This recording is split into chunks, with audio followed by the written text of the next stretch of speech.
आत्मीय भाइयों और बहनों, आपको पुस्तक हमारी भावी पीढ़ी और उसका नवनिर्माण। बच्चे जन्म से अपराधी नहीं होते पढ़कर सुना रहे हैं इसी पुस्तक के पृष्ठ 1.116 से। आइए सुनते हैं बच्चों के निर्माण में माता पिता या अभिभावकों की भूमिका एक कुशल माली की तरह होती है। उन्हें ही सारा ध्यान रखना होता है कि बच्चों के समुचित विकास में उनका योगदान हो पा रहा है या नहीं।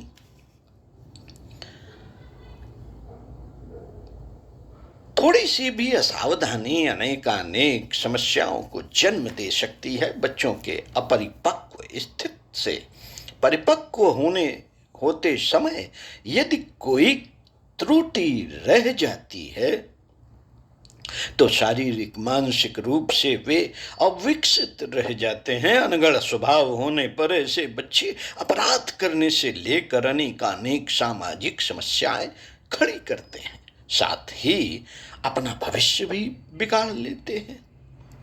लैंग्वेज ऑफ द अंडरवर्ल्ड नामक अपनी कृति में सुप्रसिद्ध समाजशास्त्री डॉक्टर डेविड डब्ल्यू मॉरर ने कहा है कि आज समाज में इस तरह के बच्चों की भरमार है। बाल अपराध एक विश्वव्यापी समस्या बनती जा रही है। गांवों से लेकर शहरों तक गरीब अमीर सभी वर्गों के बच्चे अपराधी प्रवृत्तियों में सम्मिलित देखे जाते हैं। अनैतिक कार्यों में लिप्त होना, वर्जनाओं का उल्लंघन करना, मारपीट करना आदि उनके लिए एक सामान्य सी बात है। छूत की बीमारी की तरह यह रोग एक से दूसरे बच्चे को लगती जाती है और उनके नए नए समूह संगठन बनते जाते हैं। मीडिया द्वारा अपराधियों को बढ़ा चढ़ाकर दिखाने से यह रोग और भी अधिक बढ़ा है।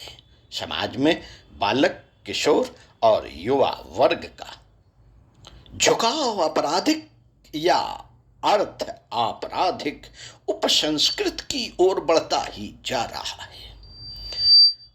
उन्होंने इसका प्रमुख कारण इस वर्ग में वैयक्तिक दायित्व एवं आचरण शास्त्र की अनभिज्ञता को माना है और कहा है कि इन कमियों को दूर करके ही बच्चों एवं नव युवकों के उज्जवल भविष्य को संवारा जा सकता है। अंतर्राष्ट्रीय पुलिस संस्था इंटरपोल ने अपने एक सर्वेक्षण में बताया कि पिछले दिनों की अपेक्षा इस दशक में बाल अपराध संपूर्ण विश्व में बढ़े हैं। 46 देशों के जो आंकड़े उसने प्रस्तुत किए उनसे स्पष्ट होता है कि आर्थिक एवं तकनीकी दृष्टि से विकसित देशों में इस तरह के अपराधों की संख्या सबसे अधिक है। नॉर्वे, ऑस्ट्रेलिया, अमेरिका, पश्चिम जर्मनी, इंग्लैंड, वेल्स तथा जापान शीर्षस्थ नंबर पर हैं। चीन में आम अपराधों की अपेक्षा बच्चों द्वारा किए गए अपराध कहीं अधिक होते हैं। भारत भी इस महामारी से अब अछूता नहीं रहा। वहां बाल अपराध पहले कुछ बढ़े, पहले कुछ बड़े शहरों तक सीमित था, परंतु अब वह देशव्यापी हो गया है। National institute of social defence द्वारा प्रस्तुत आंकड़े बताते हैं कि सजा पाए लोगों में 5 में से 21 वर्ष से कम का होता है। महाराष्ट्र में 4 अपराधों में तथा मध्य प्रदेश में 5 अपराधों में 1 का जिम्मेदार अल्पवयस्क होता है। पूरे देश में यह दर 12% से भी अधिक है। प्रतिवर्ष इसमें बढ़ोतरी होती जाती है। पुलिस के रिसर्च एंड डेवलपमेंट ब्यूरो के अनुसार 18 वर्ष तक के 2 लाख तथा 16 वर्ष के 30,000 किशोर प्रतिवर्ष विभिन्न अपराधों में पकड़े जाते हैं। कम उम्र वाले बच्चों की संख्या में भी असामान्य रूप से अभी वृद्धि हुई है। वे जानबूझकर इरादे के साथ तथा समझते हुए भी उस समाज की मर्यादाओं की उपेक्षा करते या तोड़ते हैं जिससे कि उनका संबंध है। विशेषज्ञों का मत है कि यह समस्या बच्चों के मानसिक संघर्ष का प्रतिफल है जो मानसिक अथवा भौतिक आवश्यकताओं की पूर्ति हेतु किया जाता है। अपराधी आचरण के द्वारा ही वह अपनी वास्तविक आवश्यकताओं की पूर्ति करता है। मनोवैज्ञानिक खोजों ने भी बच्चों के इस प्रकार के मानसिक असंतुलन की पुष्टि की है। पाश्चात्य देशों में इस प्रकार के बालकों के उपचार के लिए बड़ी बड़ी संस्थाएं संचालित की जा रही हैं और उन्हें मनोवैज्ञानिक तरीके से प्रशिक्षित किया जा रहा है। वस्तुतः अपनी अनेक स्वाभाविक आवश्यकताओं की पूर्ति के लिए बालक को दूसरों पर आश्रित रहना होता है। इन आवश्यकताओं की संतुलित पूर्ति पर ही उसका स्वस्थ एवं समग्र विकास निर्भर करता है। इन्हें 3 भागों में विभाजित किया जा सकता है। नंबर 1, शारीरिक आवश्यकताएं जैसे भोजन, जल, नींद एवं अन्य शारीरिक सुविधाएं। नंबर 2, आत्मा संबंधी जैसे दूसरों से प्रशंसा, राय, स्नेह, दुलार तथा अपनत्व पाने की इच्छा।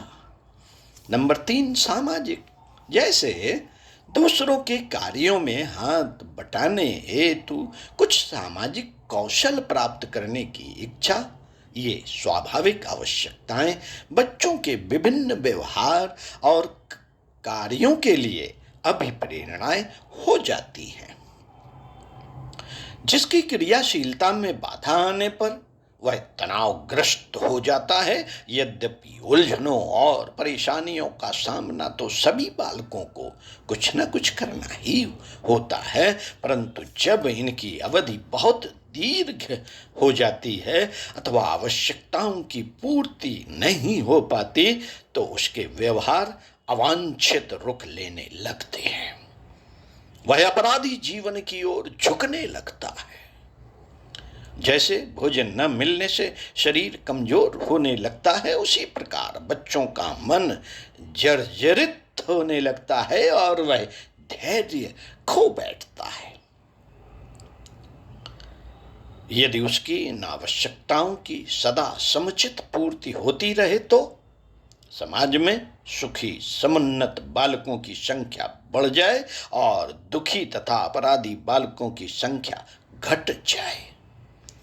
जहां इन आवश्यकताओं की पूर्ति के प्रयास में अतिवाद बरतने पर अभिभावकों को इस तथ्य को भी याद रखना है कि यह प्रक्रिया बच्चों के व्यक्तित्व के संतुलन को उसी प्रकार बिगाड़ सकती है जैसे उनका दमन व्यक्तित्व के स्वस्थ विकास के लिए घातक होता है।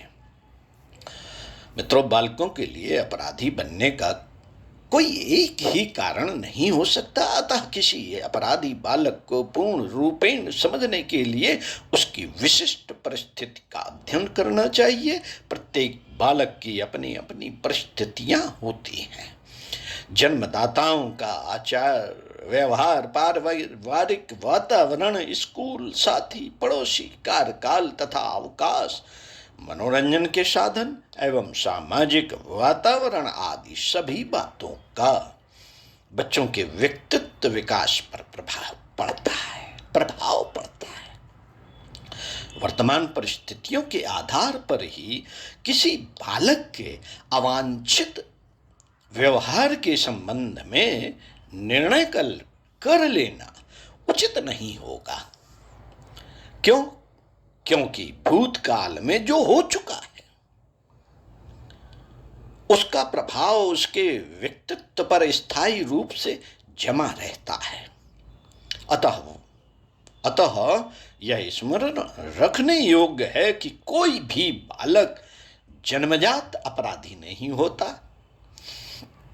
बालकों के अपराधी होने में परिस्थितियों से लेकर पारिवारिक, सामाजिक, ऐतिहासिक सभी कारण अपना अपना योगदान देते हैं। स्पष्ट है कि अपराधी बालक एक सामाजिक समस्या है और समाज को दृष्टि में रखते हुए उसके सुधार के उपायों को हमें खोजना है। मित्रों, इम्मॉरल अमेरिका नामक अपनी प्रसिद्ध पुस्तक में professor George C S Benson तथा थॉमस एस एनजी मैन ने कहा है कि जिस अनुपात से इधर अपराधों में वृद्धि हुई है उसका प्रमुख कारण बालकों में व्यवहार शास्त्र की शिक्षा का अभाव है। उनके अनुसार पहले स्कूलों में मानवीय नैतिक मूल्यों की शिक्षा को स्कूली पाठ्यक्रम में सम्मिलित किया जाता था, पर अब उसका कोई स्थान नहीं रह गया।